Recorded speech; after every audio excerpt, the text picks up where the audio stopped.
What is a quality loss in college football playoff rankings?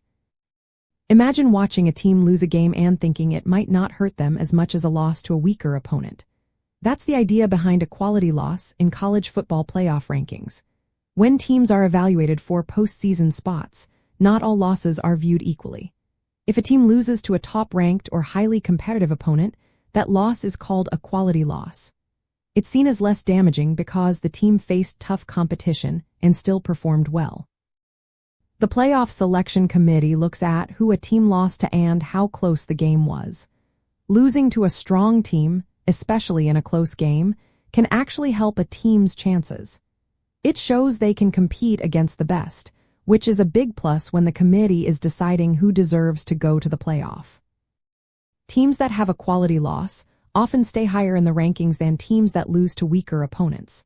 The committee considers the strength of the opponent and the competitiveness of the game more than just the fact that they lost.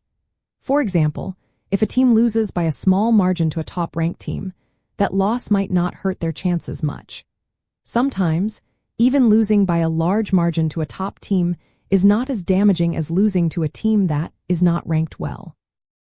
The idea is to reward teams that show they can play at a high level, even if they stumble once. Having a quality loss can actually boost a team's resume because it indicates they faced elite competition. The committee also looks at other factors like wins against top 25 teams and overall performance. But it's important to remember that having more than one loss usually makes it harder to make the playoff. The concept of a quality loss helps differentiate teams with similar records by giving credit to those who lost only to the best opponents.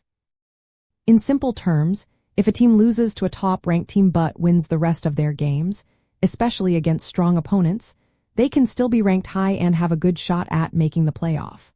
On the other hand, teams that lose to weaker teams or have multiple losses face a tougher path. The committee's goal is to pick the best teams, balancing who is most likely to win and who has earned their spot through tough schedules and good performances. The idea of a quality loss helps make those tough decisions a little clearer.